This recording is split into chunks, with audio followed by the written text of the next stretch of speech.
A ver, para quien nos está escuchando en este preciso instante con un sándwich en la mano a punto de darle un buen mordisco, Que seguro hay más de una persona así ahora mismo. segurísimo, pues vale la pena detenerse un segundo y mirar esa rebanada. Porque ese humilde pedazo de pan, o sea, el alimento más básico y reconfortante del mundo, es en realidad un impostor moderno. Totalmente. Un impostor con todas las letras. Es como un engaño monumental disfrazado de tradición, ¿no? Ajá. Es un engaño biológico y comercial a una escala enorme. Y bueno, hoy, en este análisis a fondo, vamos a cruzar una montaña de evidencia. Sí, tenemos un montón de información. Exacto. Desde registros históricos fascinantes, estudios clínicos y hasta el análisis de creadores educativos como el Dahey y la Nuemeta. Que hacen un trabajo espectacular desmenuzando esto. Sí, muy bueno. Todo para entender cómo el alimento que literalmente construyó la civilización humana pasó a ser catalogado por la medicina moderna pues como pura basura nutricional. Basura nutricional. Qué fuerte suena eso. Entonces, la misión de hoy es desentrañar este misterio. Queremos saber qué se rompió en el camino y, lo más crucial, cómo podemos volver a comer pan sin detonar una crisis de salud en el cuerpo. Así es. Pero para entender la magnitud del desastre actual, hay que dimensionar primero lo que el pan significaba antes. Claro, porque no era un simple acompañamiento para limpiar el plato, ¿verdad? Para nada. Era el centro de gravedad de la humanidad. O sea, Hipócrates, el padre de la medicina, sostenía que el pan pertenecía al reino de los mitos. ¡Wow! Y esa reverencia se puede rastrear hasta la obra literaria más antigua que conocemos, la Epopeya de Gilgamesh. Ah, sí, la historia de Enkidu, ¿no? Exactamente. En esa historia, Enkidu es una criatura salvaje, una bestia que corre por las estepas. Y el acto específico que lo civiliza, o sea, lo que enciende su humanidad, es sentarse a comer pan. Qué locura que le dieran ese peso simbólico. Y no solo en la literatura. Imagínate, Pitágoras, siglos después, argumentaba que la estructura del universo y la industria humana comenzaban con una hogaza de pan. El nombre de los triángulos basando el origen del universo en la panadería. Eso demuestra que definitivamente no era un tema menor. No, en absoluto. Y si nos vamos a lo económico, el peso era todavía más impresionante. En el antiguo Egipto, por ejemplo, no existía el concepto de ir a comprar pan con dinero. Porque el pan era el dinero. Exacto. Los registros arqueológicos detallan cómo a los ingenieros y constructores que levantaron las pirámides se les pagaba su salario diario en, raciones de pan y cerveza espesa. O sea, esa era la moneda fuerte del imperio. Así es. Su valor era tan vital que dejaban hogazas perfectamente horneadas dentro de las tumbas, para asegurar que los faraones tuvieran sustento en la otra vida. Increíble. Y hasta el día de hoy, en el dialecto egipcio, la palabra que usan para pedir pan es eish, que se traduce literalmente como vida. Literalmente vida. Imagínate pagar el alquiler o, no sé, la construcción de una tumba con baguettes recién horneadas. Suena a una época gloriosa. Sin duda. Pero a ver, hay un dato histórico en nuestras fuentes que realmente pone en perspectiva el problema moderno. En plena Edad Media, los campesinos y albañiles que levantaban esas enormes catedrales de piedra pues consumían entre 1 kilo y 1,5 kilos de pan al día. Todos los días. Es una cantidad brutal. 1,5 kilos. Y ese pan medieval, aportaba hasta el 70% de sus calorías diarias. Era un pan denso, muy oscuro, rústico y lleno de fibra.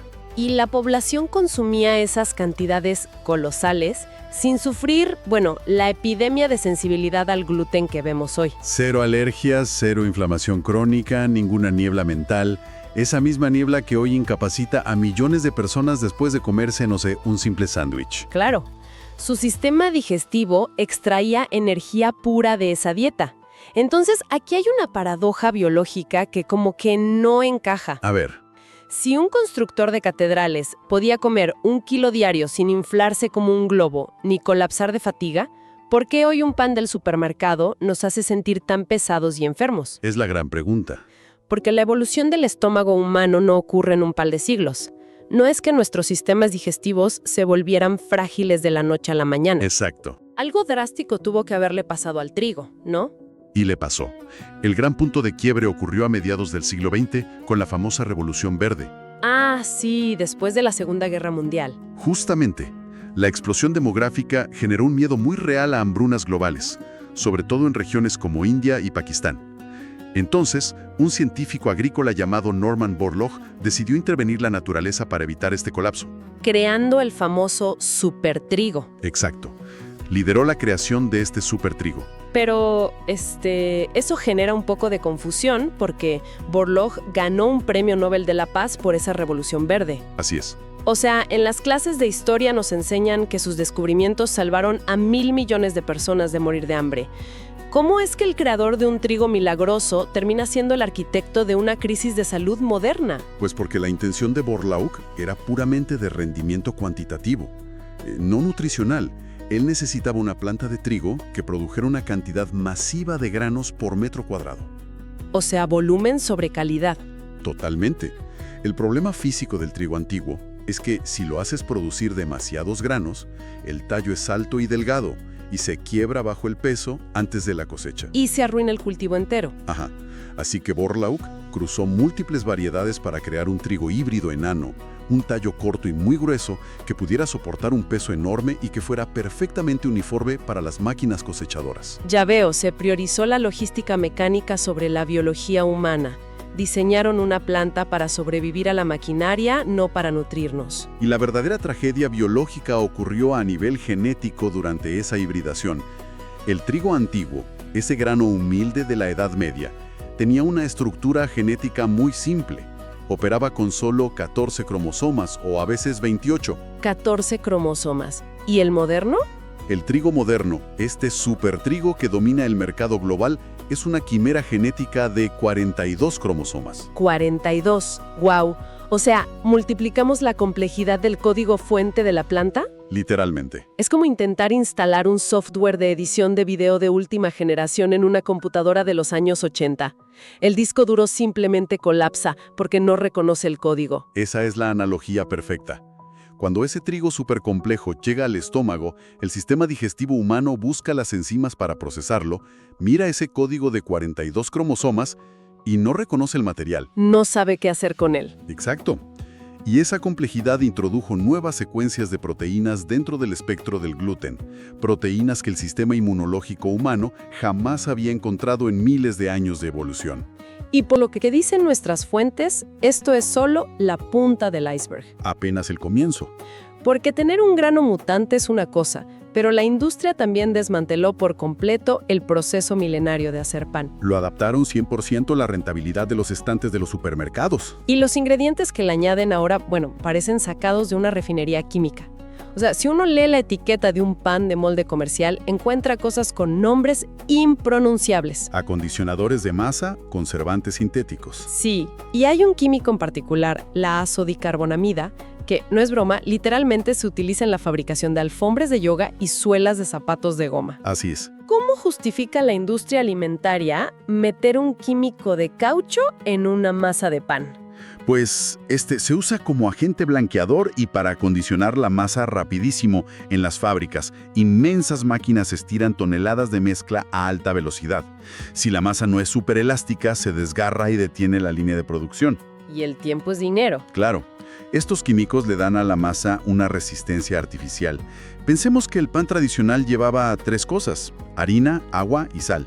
Y tal vez levadura silvestre. Lo básico. Pero el pan empacado actual puede tener hasta 30 ingredientes simplemente para sobrevivir el viaje en camión y aguantar semanas en el supermercado sin desarrollar moho. Manteniéndose blando como una esponja plástica, ¿no? Literalmente una esponja. Ya hay un análisis muy revelador del canal La Nueva sobre la molienda moderna. Mencionan que antes moler el trigo era un proceso lento con enormes piedras circulares. Esa fricción suave trituraba el grano entero. Y eso era crucial, porque la molienda a la piedra trabajaba a bajas temperaturas. El grano de trigo tiene 3 partes: el salvado que aporta la fibra, el endospermo que es el almidón y el germen. El germen es el núcleo vital, ¿verdad? Exacto. Está lleno de aceites esenciales, vitamina E y vitaminas del complejo B. La piedra aplastaba todo junto, creando una harina verdaderamente nutritiva. ¿Y qué hizo el sistema industrial?